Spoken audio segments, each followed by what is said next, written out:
Hi, everybody. Al Bernstein here with my boss over at Showtime, Stephen Espinoza, the president of sports at Showtime. And this Mayweather fight taking on a little bit different cast, I think, in a way than some others. And part of it is that he's suggesting, and some people are suggesting, we may see a more active and combative Floyd Mayweather inside the ring. I think what we saw today at the press conference and even through All Access has been a very self-aware and reflective Floyd. I don't know him well enough to know exactly what's going on in his personal life, but there's some things that are going on that making him, I think, reevaluate. We heard it from, the way he wants to fight this fight. We heard it about the talk of possible retirement. We've heard some things that we haven't heard from Floyd in a while, within the last couple of days. Interesting. And one of those things we heard at this press conference and at other times is that he wants to make a statement inside the ring and create, is like an artist trying to paint with a different brush or a different kind of color. He wants this to feel not like a typical, in quotes, Floyd Mayweather fight. I think he is applying that to both in the ring and sort of the event as a whole.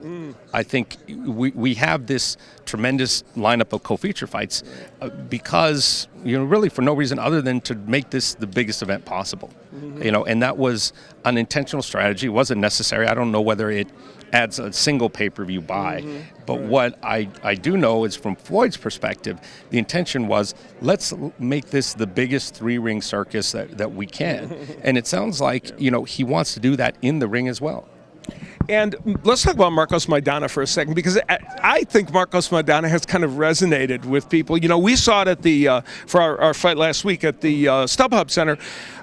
Many of the fans, and of course many of them Hispanic, though not Argentine, of course, they really enjoyed him and gave him a tremendous welcome. He generated a lot of goodwill. There are a lot of Adrian Broner haters who. Oh, I forgot about that. They're very happy. But even before that, there's never a boring Marcos Maidana fight. No. He comes in the ring. It's sort of Mike Tyson-esque in the sense of nothing fancy, no fancy robes, no fancy anything, just comes out and hits you really, really hard. But what we've seen, is I think he's grown into this role. What we saw at the press conference today, showing up in a tuxedo and the sunglasses, he's enjoying his moment.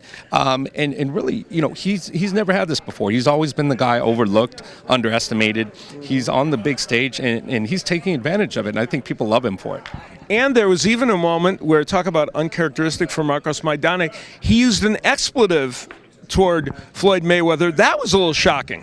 Where did that come from? You know what? He did his best impression of Mexican Spanish, which is very different from Argentinian Spanish, and sort of said on a Mexican American holiday, he's gonna when in Rome do as the Romans do, and said this is how a Mexican would say I'm gonna I'm gonna beat you up in the ring, and he said it. Very good. Well, cleaned up. That was cleaned up very well.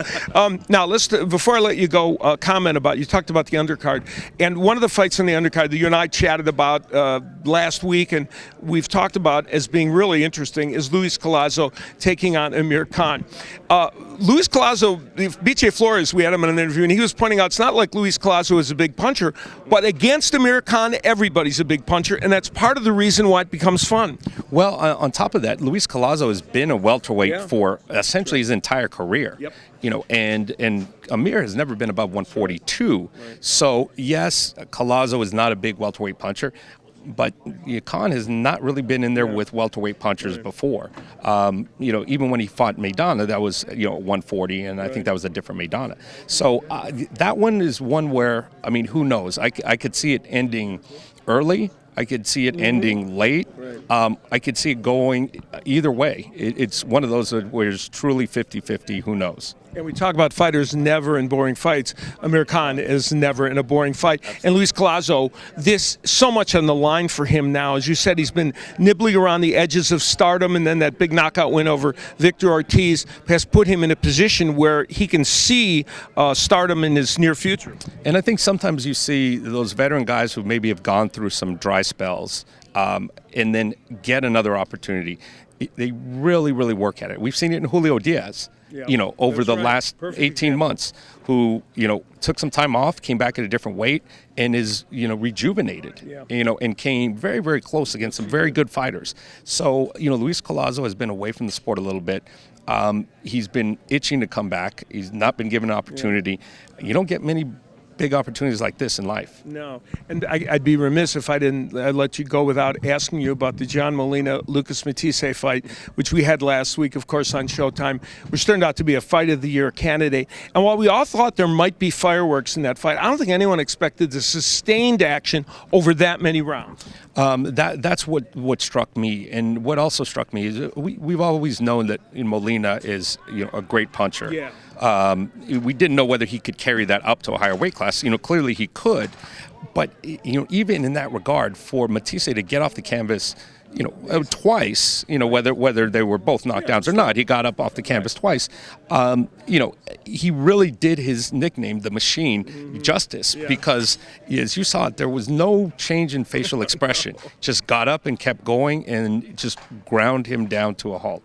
And after 3 rounds, things didn't look too good for Lucas Matthysse. He'd been knocked down once, had a cut on his eye.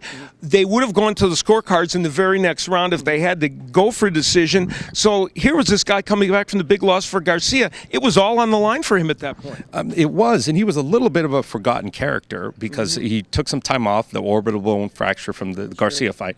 And it'd been, pretty quiet, so it sort of slipped under the radar. Well, he's not under the radar anymore. He's back on the radar, and I don't see anybody at 140 who's going to be looking forward to fighting him. No. All right, Stephen Espinoza, my boss at Showtime, but now my co-analyst, it sounds like. That was pretty good. Thank you. Farhood, watch out. Yeah, Steve Farhood's in big trouble. Of course, the weigh-in show is going to be on CBS Sportsnet and on Showtime as well, correct? Correct, yes. And then we're doing an experiment for the first time. We've seen the features where we sit the fighters down to have a conversation 10 or 12 weeks before the fight. Yeah. We've never sat them down 24 hours before the fight. So it'll be very interesting to see, to be able to evaluate their demeanors after the weigh-in, 24 hours before the fight, sitting, close proximity, even closer than they are at this press conference, and see, what the interaction is. I can't wait. That's a live access, in effect, a live access just before the fight, after the weigh-in coverage. So Saturday night on Showtime pay-per-view, we'll be having Mayweather versus Maidana. My thanks to Stephen Espinoza for joining us.